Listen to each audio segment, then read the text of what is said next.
기도하세요. 왜 한 마리의 양을 찾았을까? 오늘은 이런 제목으로 말씀을 좀 드리려고 그래요. 오늘 읽은 말씀은 예수님께서 비유로 하신 말씀인데 어떤 목자가 양을 100마리를 키우고 있었다는 거예요. 근데 성서학자들에 의하면 당시 유대 땅에서 양을 이렇게 키우는데 양을 어디서 키웠냐면 이 유대 나라에 가면은 그 팔레스틴이라고 그러죠. 그 팔레스틴 북쪽으로부터 남쪽까지 쭉 이르는 그 산맥을 이루고 있는 그런 지형이 있는데 이 고온 산악지대, 그러니까 해발 500m 이상 되는 그런 지역에서 양을 키웠다는 거예요. 그런데 이 산새도 험악할 뿐만이 아니고 거기에 맹수도 같이 살았기 때문에 이 동물의 세계는 양육강식의 세계 아닙니까? 더군다나 이 양이라고 하는 것은, 이 양이라고 하는 동물은 방어할 수 있는 수단이 없어요. 다른 동물처럼 뭐 이빨이 강하다든지 뿔이 강하다든지 몸집이 크다든지 아니면 발톱이 날카롭다든지 이런 무슨 하다못해 스컹크처럼 지독한 냄새를 방귀로 껴가지고 무슨 동물이 접근 못하도록 한다든지 고슴도치처럼 온몸이 가시로 둘러싸였다든지 그렇게 할 수 없는 동물이 양입니다.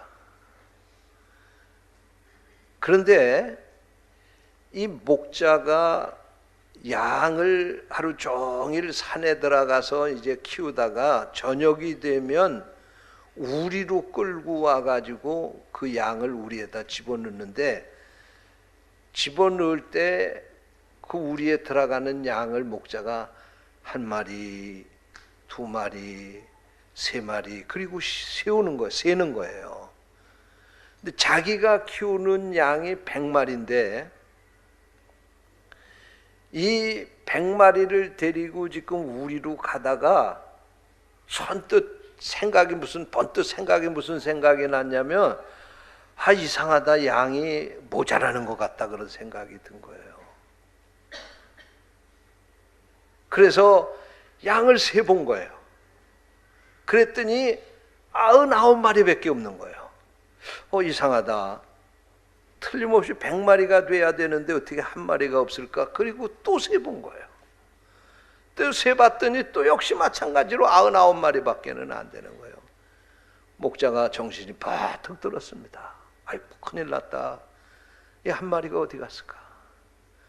그리고는 정신없이 그 99마리의 양을 그 들에다 그냥 내버려 두고 한 마리 양을 찾기 위해서 산으로 뛰어 들어간 거예요.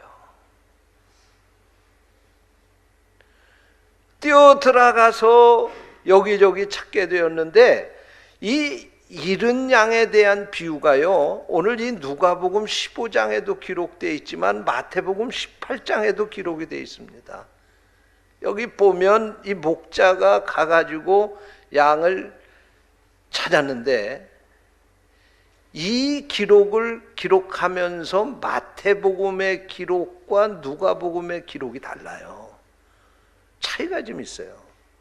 마태복음에서는 이 잃은 양의 비유에 대해서 말씀을 기록하면서 잃었다고 하는 말을 풀리나오라고 하는 단어를 썼습니다. 풀리나오. 헬라어의 풀리나오라고 하는 이 말의 뜻은 양 스스로가 대열을 벗어났다, 그런 뜻이에요. 잃어버렸는데 양 자신이 그 같이 있었던 무리 가운데서 자기의 의지로 벗어나서 잃어버렸다는 얘기예요. 그런데 이 누가복음에 보니까 잃어버렸다고 하는 이 말을 아폴리마라고 하는 그런 단어를 썼어요. 이 말의 뜻은 연약하고 어리석어서 이 양의 목자를 따라가다가 힘에 붙여서 못 따라가 가지고 잃어버렸다는 뜻이에요. 그러니까 마태복음에서 기록한 말씀은 잃어버린 양이 왜 잃어버렸냐? 이놈이 지 고집 가지고 딴 길로 가서 잊어버린 거예요. 그런데 이 누가복음에서 잃어버렸다고 하는 이 말은 목자가 끌고 가는 대로 따라가다가 양이 더 이상 따라갈 수 없어서 못 따라가 가지고 잊어버렸다는 얘기예요. 이것을 알게 된 목자가 어떻게 했느냐? 양을 들에 두고 그 한 마리를 찾아 나서게 되었다는 말씀입니다. 목자는 이 양을 잃어버렸다고 하는 사실을 알게 되자 이 양을 찾아서 길을 나섰습니다. 그런데 여기 5절 말씀에 보니까 찾게 됐다고 얘기해요. 잃어버렸던 양을 찾아 나섰는데 찾았다는 말씀입니다. 그런데 이 찾았다고 하는 이 말 속에는 찾을 수 없는 것을 우연히 찾게냈다 그런 뜻이 있는 말이에요. 이 말이. 이 단어를 분석을 해보면 그러니까 양이 길을 잃게 되었는데 길을 잃어서 결국은 맹수에게 잡혀 먹었거나 아니면은 그 험한 산세에서 길을 잃어가지고 도저히 다시 따라올 수 없는 그 먼 곳까지 떨어져 있는데 그래서 목자는 생각하기를 이제는 내가 잃어버린 양이 죽었겠다라고 생각했는데 산채로 그 양을 찾았다는 얘기예요. 할렐루야. 여러분, 만약에 이 목자가 이 양을 찾아 나서지 않았다고 하면 이 양은 꼼짝없이 죽었을 겁니다. 그럼 왜 우리가 생각할 때 왜 목자가 99마리의 양을 그냥 내버려 두고 이 한 마리 양을 찾아 나섰을까? 성경이 이 비유를 통해서 우리에게 무엇을 말씀하려고 하셨는가? 오늘 이 말씀을 생각하면서 함께 은혜를 나누려고 합니다. 성령께서 이 말씀을 듣는 여러분을 깨우쳐 주시기를 원합니다. 첫째로 왜 이 목자가 한 마리의 양을 찾았을까? 따라서 하세요. 계산하지 않았기 때문이다. 계산하지 않았기 때문에 그래요. 여러분, 목자는 99마리의 양을 두고 그 한 마리의 양을 찾아 나섰습니다. 우리가 생각해 볼 때 경제적인 원리로는 도저히 이해가 안 되는 행동을 지금 목자가 하고 있는 거예요. 99마리를 지켜야지 99마리 들에다 내버려 두면 만약에 맹수떼가 들이닥쳐가지고 그 양들을 공격하게 될 때 한 마리가 아니라 수십 마리가 피해를 입을지도 모르는 거예요. 그런데 목자는 99마리를 놔두고 그 한 마리의 양을 찾아서 나섰다는 거예요. 계산해 보면 도저히 할 수 없는 행동을 하는 겁니다. 여러분, 그러면 오늘 이 비유가 무엇을 어떤 메시지를 우리에게 주고 싶어서 예수님께서 이런 말씀으로 우리에게 말씀하셨을까? 이 비유를 해석해 보면 이래요. 여기서 목자는 주님을 가리키는 겁니다. 그리고 여기 양은 우리 인간들을 가리키는 겁니다. 그리고 여기 99마리의 양은 지금 믿음 안에서 사는 모든 성도들을 가리키는 겁니다. 그럼 잃어버린 한 마리는 뭐냐?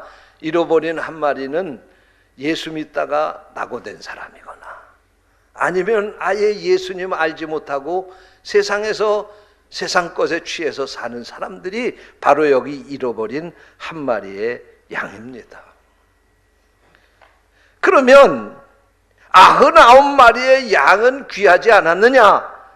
그래서 목자가 이 한 마리를 놓고 한 마리를 찾기 위해서 99마리를 내버려 두고 찾아간 거냐? 아닙니다. 목자는 이 99마리도 귀한 거예요. 그러나 잃어버린 이 한 마리는 전체에 비하면 아주 적은 것이지만 주님은 이 하나도 결코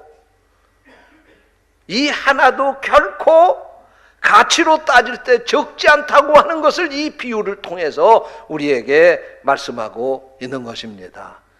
주님에게 있어서는 99마리도 귀하지만 한 마리도 귀하다는 사실입니다. 할렐루야.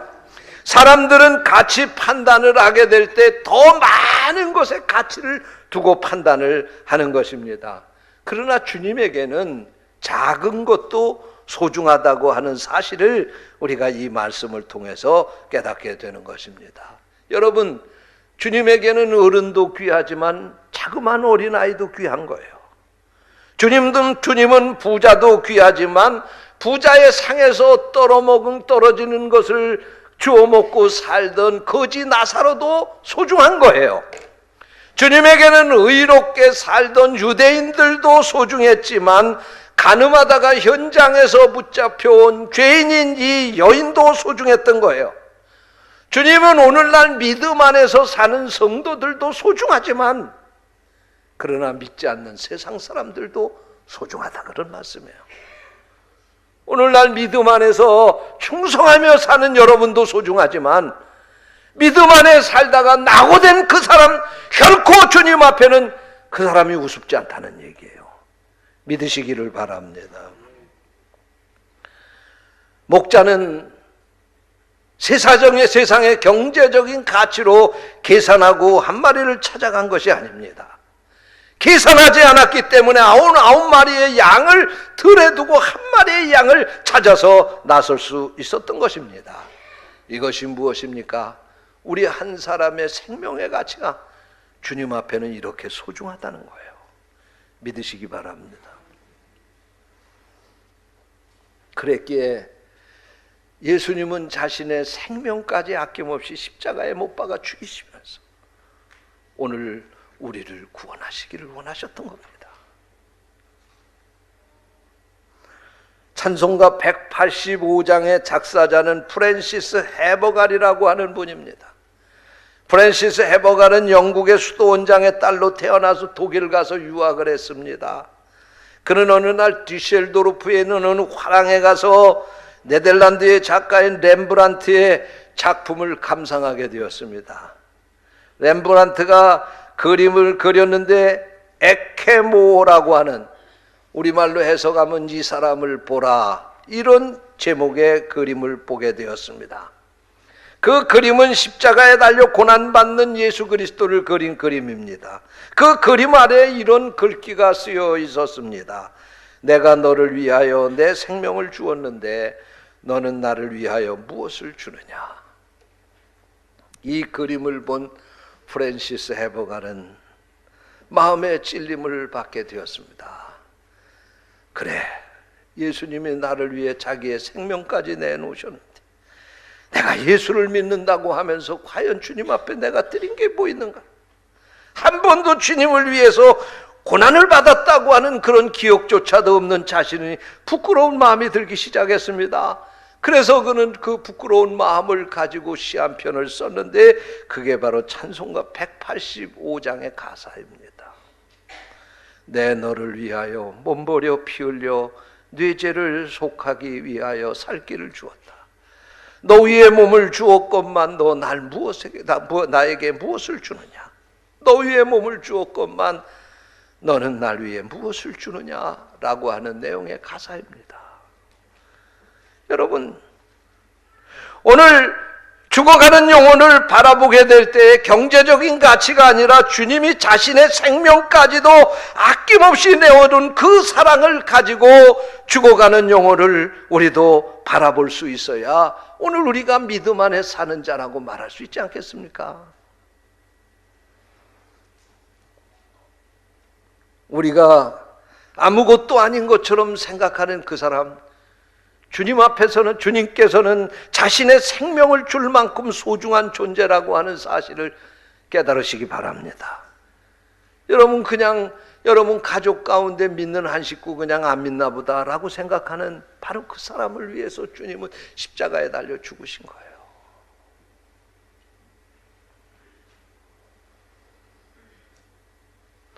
둘째로, 왜 목자가 잃은 양 한 마리를 찾아 나섰을까?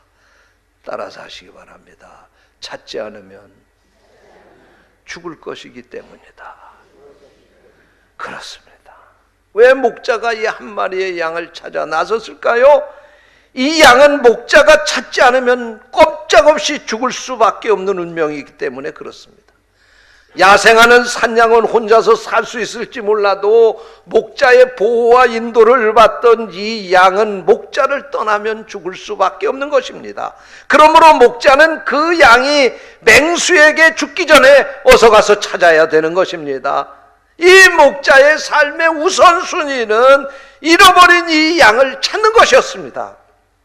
여러분, 이것이 주님의 마음이옵시다. 오늘 이런 마음이 여러분에게도 있으시기를 축원합니다. 스데반에게 이런 마음이 있었습니다. 그러기에 그는 돌에 맞아 죽으면서도 예수 외치고 예수 믿고 구원받으라고 복음을 외치다 죽었습니다. 여러분, 베드로에게 이 마음이 있었습니다. 그러니까 그는 로마에 가서 십자가에 달려 순교하기까지 그는 복음을 전하다가 죽었습니다. 여러분, 바울에게도 이런 마음이 있었습니다. 그래서 그는 로마서 9장 3절에 이렇게 고백하고 있습니다. 나의 형제 곧 친척을 위하여 내 자신이 저주를 받아 그리스도에게서 끊어질지라도 원하는 바로다. 할렐루야. 어떤 집사님에게 왜 남편 전도하지 못하느냐고, 남편 지옥에 가도 좋으냐고 그리고 물었더니 이 집사님 대답하시기를, 목사님, 내가 이 세상에서도 팔자가 이래가지고 그 남편 만나서 지긋지긋하게 살아왔는데 천국에 가서 영원토록 그 남편하고 산다면 난 천국 안 가겠습니다.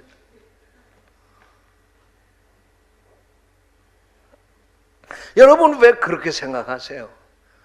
상대편 입장에서 한번 생각해 보세요. 당신이 지긋지긋했으면 그분도 지긋지긋하게 살아. 그러나 여러분, 처음 만났을 때는 그렇지 않았을 것 아니겠습니까?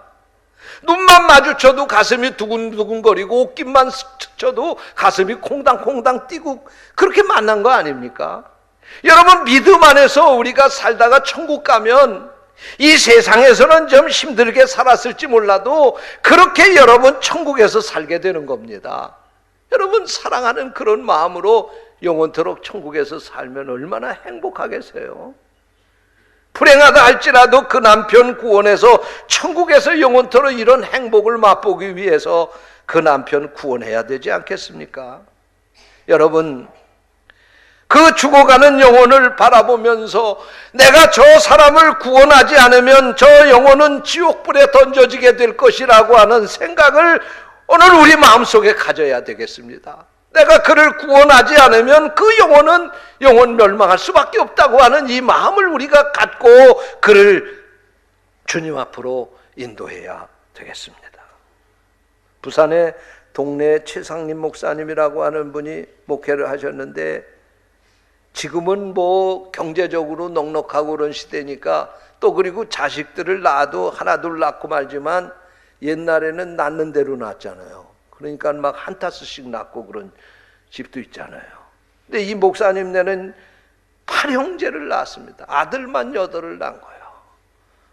목회하는 것도 어렵고 집안이 가난해서 자식들 먹이기도 어렵고 교육시키기도 어렵고 고생 쭉 하면서 자식들 키우는 겁니다. 옆에 교회에 있던 부자 장로님이 보니까 자기는 아들도 하나 못 낳는데 자식도 하나 못 낳는데 옆에 교회에 있는 목사님 보니까 그 가난한데도 8씩 나가지고 그렇게 키우느라고 고생하는 걸 보니까 안쓰러운 마음도 있고, 또 나는 이렇게 살다가 죽으면 내 재산 다 누구한테 줄 건가 생각해 보니까 양자라도 하나 얻어가지고 데려서 키우다가 내가 아들로 삼고 그 자식에게 유산도 다 물려주고 그렇게 하면 좋겠다 생각하고 어느 날 목사님을 만나서 얘기를 한 거예요. 목사님, 아들 8인데 키우기 힘드시지요? 저한테 하나 주시오. 그러면 제가 잘 키워서 그 아들 훌륭하게 만들고 그것뿐만이 아니고 내 있는 재산도 그 아들에게 다 유산으로 물려줄 테니까 목사님 그 아들 가운데 하나 저한테 주시오. 목사님이 얘기를 들어보니까 괜찮아요. 내 집에서 살면서 고생하고 먹고 살지도 못하고 제대로 공부도 못 시킬 텐데 걱정을 했는데, 야, 잘됐다. 장로님 댁에 가서 아들 노릇하면서 사는 그 녀석은 참 행복하겠다 생각을 하고, 알았습니다, 장로님. 내가 오늘 저녁에 가서 우리 아내하고 의논을 해서 내일 아침에 연락을 드리겠습니다. 그리고 돌아와 가지고 사모님하고 같이 그 얘기를 한 거예요. 아무리 밤새도록 생각을 해도 줄 아들이 없는 거야. 첫째 아들은 장남이기 때문에 줄 수가 없고, 둘째 아들은 몸이 건강해서 장래 큰 인물이 될 것 같아서 줄 수가 없고, 셋째 아들은 대간이 축출해서 공부만 시키면 장학금 받을 것 같아서 줄 수가 없고, 넷째는 미남이라 크기만 하면 저마다 사위로 데리고 가겠다고 그럴 테니까 줄 수가 없고, 다섯째는 이게 마음이 좋아가지고 복둥이라 줄 수가 없고, 여섯째는 말을 잘하는데 이 녀석은 뭔가 말해서 한가닥 할 것 같아서 줄 수가 없고, 일곱째는 몸이 너무 약해서 추근하고 불쌍해서 줄 수가 없고, 여덟째는 막둥이기 때문에 이거 어떻게 주겠나. 밤새도록 위서부터 밑으로 여덟째까지 훑어봐도 그렇고, 막내서부터 위에 큰아들까지 아무리 훑어봐도 여덟 아들 가운데 줄 아들이 아무도 없더라는 거야. 그래서 그만 엉엉 부부가 앉아서 울었다고 하는 이야기가 있습니다. 여러분, 그런데요, 하나님은요, 하나밖에 없는 아들을 우리에게 내어주신 거예요. 하나님은요, 여덟 아들 가운데 하나 우리에게 주신 것이 아니고요, 독생자 하나밖에 없는 외아들 예수 그리스도를 이 땅에 보내주신 거예요. 무엇 때문입니까? 우리 죽어가는 영혼들, 예수님이 아니면 그 죽음의 길에서 살아날 수가 없으니까, 두고 볼 수 없어서 예수님께서 예수님을 이 땅에 보내주시고, 예수님 십자가에 달려 죽으셔서 오늘 우리에게 죽음의 길에서 영생의 길로 인도해 주신 것입니다. 믿으시기 바랍니다. 죽어가는 그 영혼, 예수님 없으면 살 길이 없어요. 여러분, 그렇습니다. 죽어가는 영혼, 주님의 마음으로 볼 수 있게 되시기를 축원합니다. 그를 건지지 않으면 죽을 수밖에 없어요.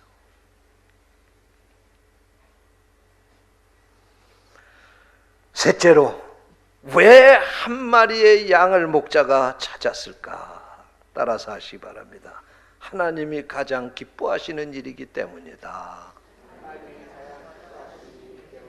그렇습니다. 오늘 본문 7절 말씀에 보면, 내가 너희에게 이르노니 이와 같이 죄인 한 사람이 회개하면 하늘에서는 회개할 것이 없는 의인 99으로 말미암아 기뻐하는 것보다 더하리라. 그렇게 이 말씀이 무슨 말씀입니까? 하나님이 가장 기뻐하는 일은 죄인들이 회개하고 돌아오는 일이에요. 할렐루야. 여러분, 우리 주님은 우리가 부자가 되고, 우리가 세상에서 사업에 성공하고, 출세하고, 큰 권세를 가지고 살고, 그래서 돈 많이 벌어서 헌금 많이 드리고, 그리고 교회에서 큰 직분 맡아서 많은 일을 하는 것도 기뻐하십니다. 그러나 이것보다도 주님이 더 기뻐하시는 일이 있는데, 그것은 죽어가는 영혼을 구원하는 일입니다. 가깝게는 우리 가정에서부터, 멀리는 땅끝까지 나가서 죽어가는 영혼들을 구원하는 일, 이것을 주님이 가장 기뻐하신다는 사실을 믿으시기를 바랍니다. 성경을 보면 이해할 수 없는 이야기들이 많이 나옵니다. 그 가운데 예를 들자고 하면 아브라함과 롯의 이야기입니다. 가나안 땅에 들어와 가지고 땅을 분배하는데 롯은 요단의 그 물이 있는 기름진 땅을 차지하고 갔습니다. 그런데 아브라함은 황량한 사막으로 갔습니다. 그런데 누가 복을 받고 살았습니까? 아브라함이 복을 받고 살았어요. 무엇 때문입니까? 하나님이 축복하시기 때문에. 여러분, 사람의 눈으로 보고 선택한 것보다 더 큰 축복은 하나님이 주시는 복입니다. 그러면 아브라함이 어떻게 하나님의 이 복을 받았을까? 그 삶에 히브리서 11장에 보면 하나님을 기쁘시게 하니까 그런 복을 받았다는 거예요. 여러분, 하나님을 기쁘시게 하는 게 복 받는 비결입니다. 또 우리가 성경을 보게 되면 야곱의 이야기가 나옵니다. 야곱과 에서의 이야기가 나옵니다. 에서는요, 큰아들로 태어났습니다. 당연히 장자의 복을 받아야 됩니다. 근데 야곱은요, 둘째로 태어났음에도 불구하고 장자의 복을 받으려고 형 에서를 속이고 아버지를 속였습니다. 아무리 생각해봐도 에서가 복을 받아야 되는 거예요. 아버지를 속이고 형을 속인 야곱이 복을 받는다고 하는 건 이해하기 어렵습니다. 팔자로 봐도 이 야곱이 작은 아들이었습니다. 그런데 성경은 야곱이 복을 받았다고 우리에게 가르쳐 주고 있습니다. 어떻게 야곱이 복을 받았을까요? 야곱은 하나님을 기쁘시게 했기 때문에 복을 받았습니다. 야곱은 장자의 축복, 하나님의 축복을 소중하게 여겼습니다. 그래서 그것을 목숨을 걸고 자기 것으로 만들려고 했습니다. 그러나 에서는 이 하나님의 축복을 소홀하게 생각해서 팥죽 한 그릇하고 바꿨습니다. 하나님께서 이 야곱의 믿음을 보시고 하나님이 이 야곱이 하나님을 기쁘시게 하니까 하나님께서 그 야곱에게 이스라엘의 축복을 주신 거예요. 할렐루야. 또 우리는 요셉의 이야기를 잘합니다. 요셉이 보디발의 집에 가가지고 성실하게 노예 생활을 했는데 어느 날 주인 어른의 마나님이 자기하고 동침하자고 유혹을 해오는 겁니다. 만약에 요셉이 자기를 기쁘게 하려고 한다고 하면 은근히 그냥 못 이기는 척하고 넘어갔으면 아마 그 가정에서 대접받고 살았을지도 몰라요. 그러나 하나님을 기쁘시게 하기 위해서 그는 고난의 길을 자처했습니다. 그 보디발 아내의 유혹을 뿌리쳤습니다. 결국 어떻게 됐습니까? 누명을 쓰고 감옥에 갇혔습니다. 죄수가 됐습니다. 노예에다가 죄수의 멍에를 하나 더 쓴 겁니다. 그런데 하나님을 기쁘시게 하며 사니까 하나님께서 노예의 굴레도 벗겨주시고 죄수의 굴레도 벗겨주시고 애굽의 총리가 되는 그 축복을 하나님이 주신 거예요. 할렐루야. 믿으시기 바랍니다. 여러분, 우리가 아무리 똑똑하고 능력이 있어도 하나님의 축복을 받은 사람을 앞설 수가 없습니다. 그러므로 인생의 성공은 내가 잘나서 되는 것이 아니라 내가 열심히 일해서 되는 것이 아니라 하나님이 복을 주셔야 되는 겁니다. 그러면 하나님의 복을 받는 비결이 뭡니까? 간단합니다. 하나님을 기쁘시게 하면 됩니다. 하나님을 기쁘시게 하는 일이 뭡니까? 하나님이 가장 기뻐하는 일이 뭡니까? 영혼을 구원하는 일입니다. 그래서 성령 충만함을 받은 초대교회 성도들은 누가 시키지도 않았는데 나가서 전도했다고 말씀하지 않습니까? 여러분, 부평제일교회에서 신앙생활하는 거 감사하시기 바랍니다. 왠지 아세요? 억지로라도 복음 전하는 일을 위해서 여러분을 가르치고 여러분을 그렇게 하도록 만드니까요. 복음 전하는 일이 하나님이 가장 기뻐하시는 일입니다. 이천희 목사는 돈 아까운 거 몰라서 중국에다 갖다 돈 쓰고 세계 곳곳에 다니면서 복음 전한다고 돈 쓰고 교회 짓고 그러나요? 하나님이 기뻐하시는 일이기 때문에 하는 거예요.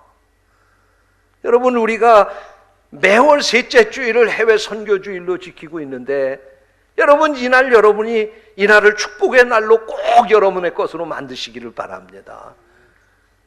그냥 헌금시키려고 이 해외 선교주일 정했다 그렇게 생각하지 마시고 내가 부평제일교회 나오니까 하나님께서 나에게 복을 주시려고 이런 신앙생활하게 만드시는구나. 그리고 여러분 순종하고 따라가시면 반드시 하나님께서 여러분 기뻐하시고 복을 주실 줄로 믿습니다. 결론의 말씀입니다. 중국 복권성에 가면요, 복주에 천안교회라고 하는 교회가 있어요. 우리 충청도에 천안 있듯이 그 똑같은 하늘천자 편안할 안자 천안교회입니다. 근데 이 교회는 중국에서 제일 최초로 세워진 교회이고, 이 동북아시아에서 제일 최초로 중국에서 제일 최초로 세워진 감리교회고, 동북아시아에서 제일 최초로 세워진 감리교회입니다. 근데 이 교회의 담임 목사님이 진한재 목사님이라고 하는 분인데, 제가 몇 년 전에 가가지고 그 목사님을 처음 만났고, 그 만나고 나서도 여러 차례 또 갈 적마다 그곳에 가서 만나는데, 이 목사님이 자기 교회가 세워진 이야기를 하시더라고요. 1847년에 미국 감리교 선교부에서 그곳에 커링과 화이트 두 선교사를 파송을 했다는 거예요. 그래서 커링과 화이트 선교사가 그곳에 들어와서 복음을 전하다가 결실을 하나도 얻지 못하고 풍토병으로 순교하셨다고 합니다. 그러자 그 뒤를 이어서 마이리어 선교사를 미국 감리교 선교부에서 또 그 복권성에 보낸 거예요. 이 마이리어 선교사가 와가지고 열심으로 사역을 하고 복음을 전했습니다. 그런데 9년이 지났어요. 앞에 선교사들이 죽고 이 마이리어 선교사가 와서 선교하면서 선교를 시작한 지 9년이 지났는데도 단 한 사람의 영혼도 구원할 수가 없었어요. 그러니까 미국 감리교 선교부에서 안 되겠다고 복권성에서 철수하고 다른 곳으로 보내야 되겠다 생각을 하고 철수하라고 통보를 했습니다. 그런데 이 마리오 선교사가 아니라고, 내가 1년만 더 기회를 주면 반드시 여기다 교회를 세우겠다고. 그리고는 자기가 고집해서 그곳에 1년 더 머물면서 1년 동안 단 한 명의 교인을 구원할 수 있었다는 거예요. 그래서 그 한 명을 붙잡고 교회를 세운 게 천안교회고, 그 천안교회가 중국의 최초로 세워진 감리교회, 동북아시아 최초로 세워진 감리교회가 됐다는 거예요. 지금 3,000명의 교인이 모이는 교회가 됐습니다. 그 교회 때문에 복권성에 가면 감리교회 마칩니다. 할렐루야. 여러분, 포기하지 마세요. 여러분의 남편, 여러분의 자식, 여러분의 친구, 여러분 주변에 아직까지도 잃어버린 양들 주님이 찾으십니다. 그를 구원해야 됩니다. 그것이 주님이 가장 기뻐하시는 일입니다. 이런 은혜와 축복이 여러분에게 있으시기를 축원합니다. 기도하겠습니다. 하나님, 감사합니다. 오늘 저희들에게 귀한 말씀을 주시고 한 영혼이 얼마나 소중한지를, 잃어버린 한 영혼이 얼마나 소중한지를, 주님이 그 한 영혼을 얼마나 귀하게 보시는지를 다시 한번 깨닫게 해주시니 감사합니다. 주님의 마음을 우리의 마음에 담게 해 주옵소서. 그리고 주님의 마음으로 살아가게 하옵소서. 주님의 이름으로 간절히 기도하옵나이다. 아멘.